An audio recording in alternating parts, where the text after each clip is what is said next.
This camera is Canon 7D Classic DSLR camera.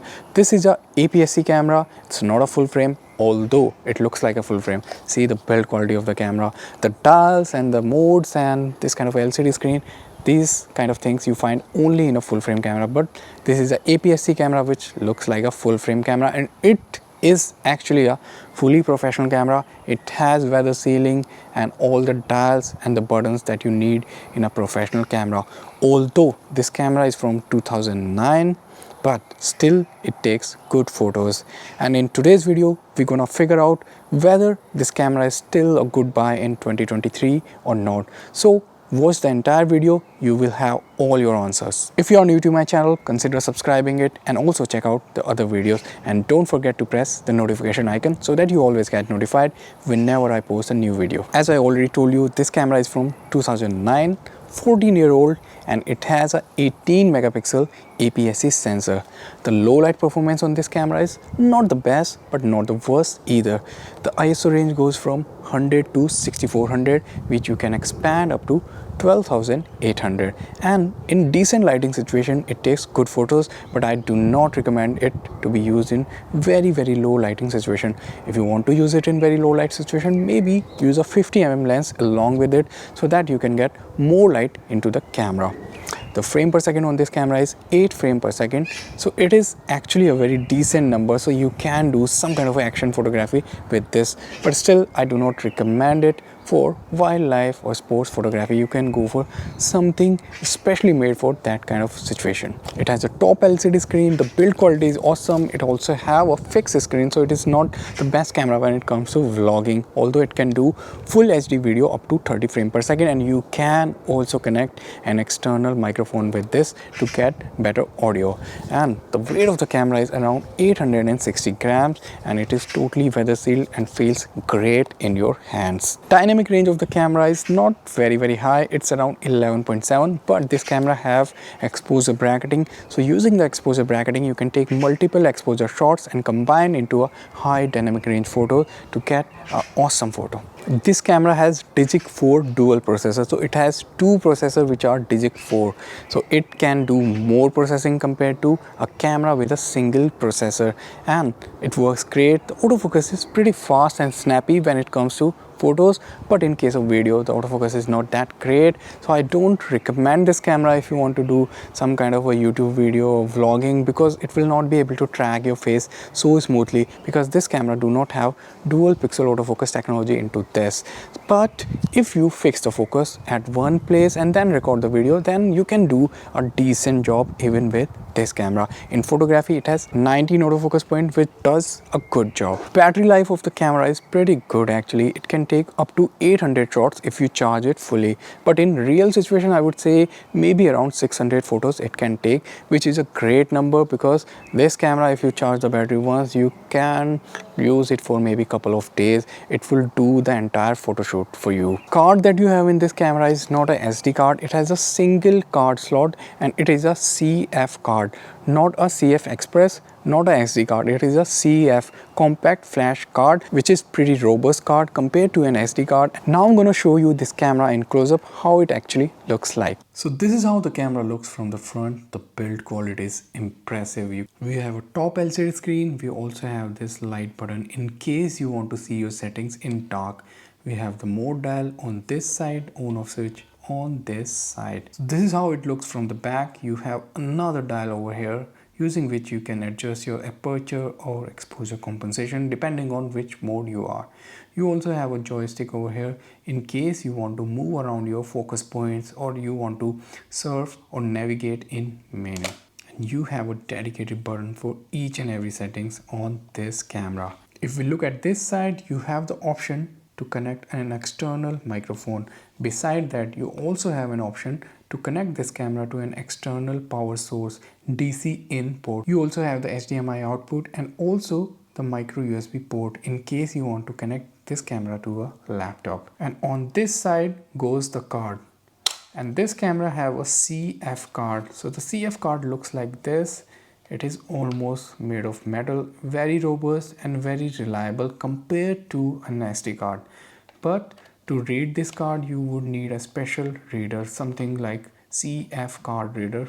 You cannot directly read this card into your laptop because most of the laptop have SD card reader slot but not the CF card slot.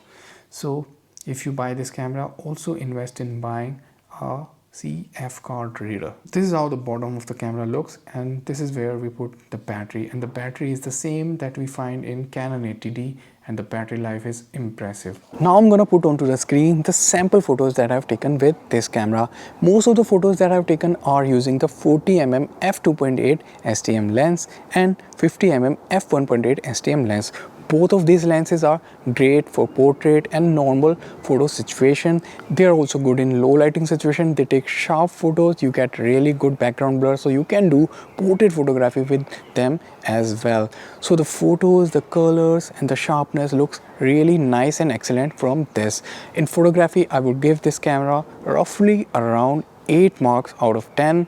I am deducting 2 marks because the low light performance is not that great and the dynamic range is also not that great. So it struggles a lot if you have backlighting situation, so it is not able to compensate for that. So if you try to expose for the subject, so all the highlights and the details in the background would be gone and vice versa. Now I'm gonna put onto the screen the sample video that I have taken with this camera. You can see the sharpness in the video, how detailed the video looks. Right now I am focused on these flowers and it looks really awesome. The colors and the details look amazing. You can see right now I'm using the 40mm f2.8 lens, and with this lens you get a decent background blur. But the problem with this camera is it does not automatically focus when you point it at a subject. If I have to focus on the background, I have to autofocus it again. But the image quality is pretty good and decent with this camera. If I want to focus back over here, I will have to again autofocus the camera. So this is one major drawback that you have with this camera. If you want to do cinematic kind of videos, then you can actually use manual focus and manually shift the focus of the camera and get excellent results. Or if you just fix the focus somewhere and then start the recording, then also you can get excellent results with this camera. Now I'm going to talk about some of the pros and the good features that this camera have. So one of the best feature is that it has a top LCD screen and the weather sealing of the camera is really good. You also have exposure bracketing. You also have autofocus micro adjustment, so you can adjust all your lenses if they are front focusing or back focusing, so that you get excellent sharp image with every single lens that you have. It also have a built-in flash which can be handy in certain situations. It also have microphone input port, so you can connect an external mic if you want to record better audio. But one of the best features this camera has is that you can connect off camera flashes with this camera. Let's say you want to do some studio photography or you are on a beach or something and you have connected multiple different flash, you want to fire the light from different angles, then this camera can be a great choice because not many of the cameras have this feature to have an off camera flash. So this is an excellent feature that this camera has. So some of the negative that this camera has, of course, it doesn't have a flip out screen, so you will not be able to see yourself if you want to do a YouTube video or if you want to do vlogging. So that is a major miss for this camera, because this camera is not primarily for a video maker, it is mainly for a photographer, and it doesn't have this dual pixel autofocus, and the autofocus sucks in video. Primarily it is a photo centric camera and not a video centric camera.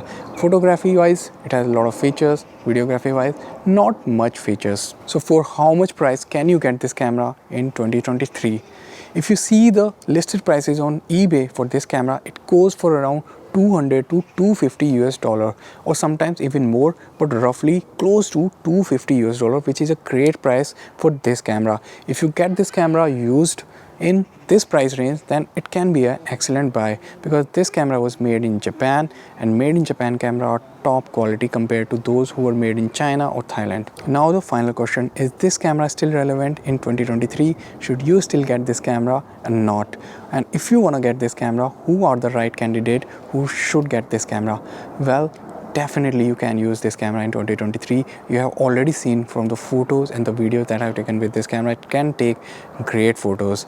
I would say those people who are mainly interested in off camera photography, you want to use this camera as a backup camera in your studio, you already have a lot of Canon lenses and you need a backup body, maybe a APS-C body which is similar to your full frame camera, then definitely this camera can do a great job. You can use this on a beach, in a studio, connect different kind of lightings, trigger it using this camera, take great photos, because in this kind of a price range for just $250 you cannot go wrong with this camera, with the kind of features this camera packs into it, because it is a professional camera with weather sealing and a lot of features. But if you are also into making videos, I would suggest you can go for Canon 70D or Canon 80D, because those cameras have better autofocus in video as well. They also have a flip out screen and you will be able to make videos for YouTube or vlogging easily with those cameras. But if you are only into photography and if you need a feature packed camera, then this is a camera to go still in 2023.